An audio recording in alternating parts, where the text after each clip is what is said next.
Olá, eu sou Ítalo Cristian Silva de Oliveira.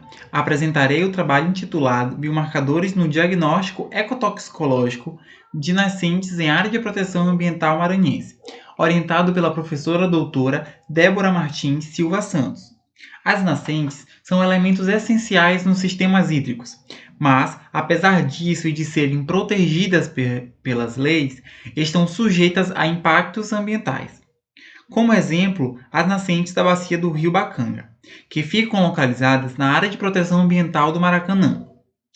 A APA do Maracanã foi instituída como unidade de conservação de uso sustentável através do Decreto 12.103, de outubro de 1991, pelo governo do Maranhão, em decorrência justamente a necessidade de proteger principalmente os recursos hídricos, como são os rios e as nascentes, da constante ação degradante do homem para com o meio ambiente.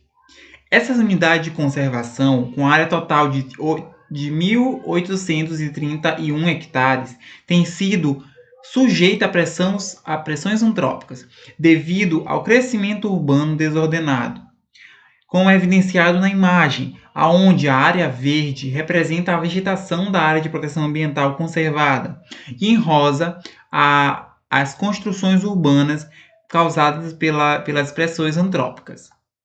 O monitoramento biológico através dos ensaios ecotoxicológicos em laboratório e biomarcadores são fundamentais na avaliação de impactos ambientais e toxicidade de substâncias sobre organismos aquáticos. Dessa forma, objetivou-se avaliar a qualidade das nascentes do rio Bacanga na área de proteção ambiental do Maracanã, Maranhão, através de ensaios de toxicidade com aplicação de biomarcadores genotóxicos e histológicos. Foram realizados ensaios ecotoxicológicos agudos, segundo as normas da ABNT NBR 15.088, de 2004, com a água das nascentes do rio Bacanga, localizados na área de proteção do Maracanã. Na foto A, a nascente 1, caracterizada pelo ponto S1, e em B, a nascente 2, caracterizada pelo ponto S2. As duas nascentes em estudo são configuradas como córregos rasos com baixa velocidade, margeada por uma vegetação de buritizais e jussarais.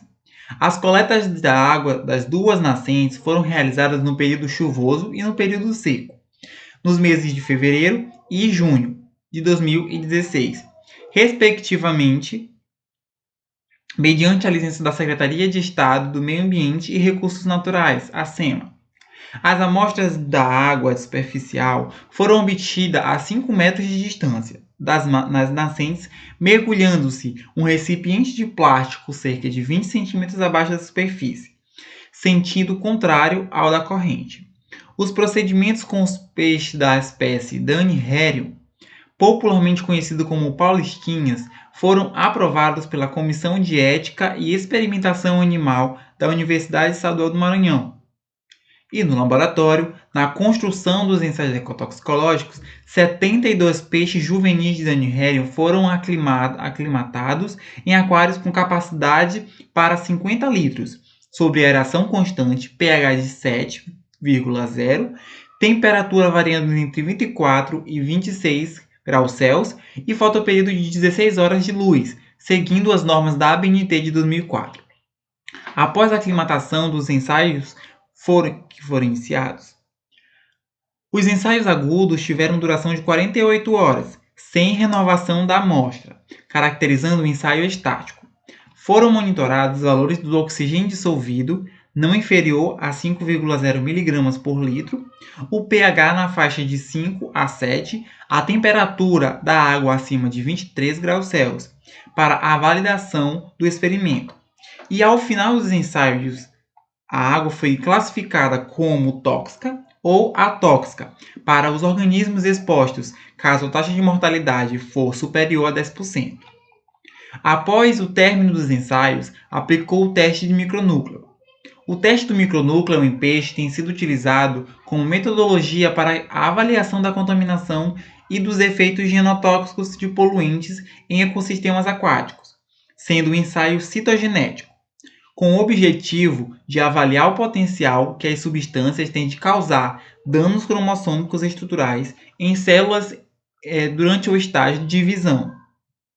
Para o teste de micronúcleo, o sangue foi coletado por meio de incisão caudal sobre uma lâmina que foi realizado o esfregaço sanguíneo e esperado o período de overnight para a secagem do material. A lâmina foi submetida à coloração Rosenfeld modificada segundo Tavares de 2013. Depois de corado, a análise citogenética foi realizada ao microscópio óptico em resolução de 1000, com contagem de 12.000 eritrócitos por animal. Foram identificados micronúcleos e núcleo entalhado e lobulado nas eritrócitos sanguíneos. A histologia das brânquias de Daniel-Harry foi aplicada a fim de detectar alterações estruturais. As brânquias são órgãos-alvos que, por terem uma grande superfície de contato com o meio externo, sendo potencialmente afetadas pela contaminação. As brânquias foram retiradas das espécimes e foram submetidas a processos histológicos usual de inclusão de parafina, com a desidratação nos álcool, a diafanização em xilol, impregnação e inclusão em parafina. Os blocos de parafina foram seccionados em micrótono na espessura de 5 micrômetros e corados por hematoxilina e eosina. A leitura das lâminas seguiu a identificação das alterações segundo Pelovsky e Mitrovic, 1994, através do índice de alteração histológica, que quantifica a severidade das alterações e classifica em leves, moderadas e severas do tecido. A comparação estatística dos dados das alterações nucleares eritrocíticas e os índices de alterações histológicas entre os grupos de controle e das nascentes foi feito utilizando o teste de Kruskal-Wallis, onde P deve ser menor que 0,05. Os ensaios não revelaram efeitos letais à espécie Daniel-Harry, pois não verifica a mortalidade dos organismos em nenhum dos testes. Assim, a água da nascente foi classificada como não tóxica. Indica-se que as nascentes ainda não encontram contaminadas em níveis tais que possam causar efeitos deletérios agudos mortais à biota. As análises dos eritrócitos indicam respostas genotóxicas iniciais devido à presença de micronúcleos e núcleos entalhado e lobulado, mas sem diferenças significativas entre as frequências de anormalidades dos espécies de controle e das espécies das nascentes. Na figura 1, observamos as alterações em eritrócitos das espécies utilizadas. Em A, nós temos núcleo normal, evidenciado pelo asterisco, e em B, o micronúcleo apresentado pela seta.